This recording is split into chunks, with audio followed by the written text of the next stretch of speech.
You have memories right now that never happened. Not dreams, not imagination. Actual memories, with detail, with emotion, with the feeling that you were there. Your brain created them, and it never told you. Psychologists call this confabulation, but that word makes it sound clinical, makes it sound rare. It's not rare. It happens to every single person on this planet, every day. And by the end of this video, you'll understand exactly how your brain has been rewriting your story, without your permission. And why you'll never be able to fully trust what you remember. Chapter 1. The Memory That Never Was. In 1974, psychologist Elizabeth Loftus ran an experiment. She showed participants a video of a car accident. Then she asked two different groups a question. Group 1 was asked, how fast were the cars going when they hit each other? Group 2 was asked, how fast were the cars going when they smashed into each other? One word, that was the only difference. The group who heard smashed reported the cars going 41% faster. A week later, they were also significantly more likely to report seeing broken glass in the video. There was no broken glass. A single word, inserted by someone else, rewrote what their brain stored as real. This is called the misinformation effect. And it's been replicated hundreds of times since 1974. Your memories are not recordings, they're reconstructions. And every time you reconstruct them, you can accidentally insert something that was never there. Chapter 2. You missed it completely. In 1999, two Harvard psychologists made people watch a video of a basketball game. The task was simple. Count how many times the team in white passes the ball.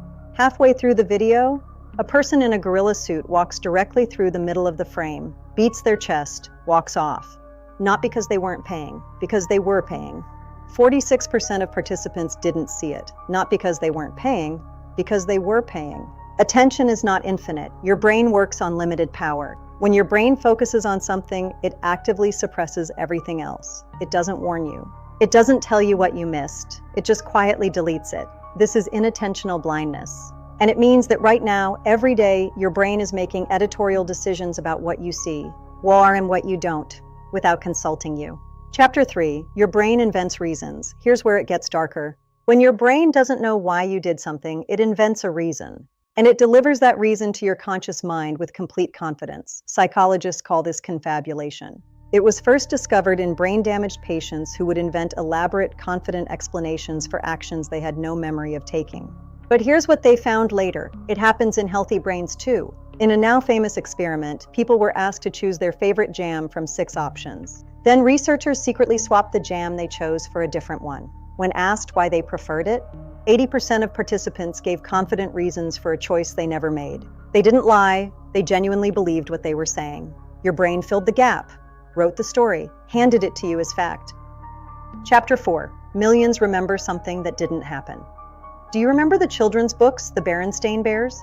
Millions of people, independent of each other, remember the name being spelled differently. Berenstain, with an E. It was never spelled that way, not once. This phenomenon is called the Mandela effect. Named after the fact that a significant number of people distinctly remember Nelson Mandela dying in prison in the 1980s. He didn't. He was released in 1990 and lived until 2013. The explanation isn't a glitch in reality, it's a feature of memory. The explanation isn't a glitch in reality, it's a feature of memory. Shared cultural references get stored similarly in similar brains. And when they degrade in the same direction. Your memories share failure modes with strangers. Chapter 5. The Eyewitness. In the United States, eyewitness testimony has been the leading cause of wrongful convictions. The Innocence Project has overturned over 375 convictions. In more than 69% of those cases, eyewitness misidentification was a factor. These weren't liars. These were people who looked at a stranger's face during one of the most stressful moments of their lives. And then, months later, swore an oath and told the truth as their brain had reconstructed it. A man spent 27 years in prison because someone's brain filled in a gap. Chapter 6. The editor you never hired. Your brain has been editing your life since you were born. Every memory you have has been reconstructed at least once. Every time you remember something, the act of remembering changes it slightly. Psychologists call this reconsolidation. Every time a memory is recalled, it briefly becomes unstable. And when it's stored again, it absorbs a little of your current state, your current mood, your beliefs. This means the memories you return to most often are the ones that have changed the most. The clearest memories you have are the ones most at risk of being wrong. Your brain isn't broken. This is a feature, not a flaw. It runs on limited power. It makes predictions. It fills gaps. It protects you from infinite cognitive overload. But knowing this changes something. The confidence you feel about a memory is not evidence of its accuracy. It never was. If that unsettles you, it should. Subscribe. I post one of these every week. And before you go, drop a comment. What's the first memory you're now questioning?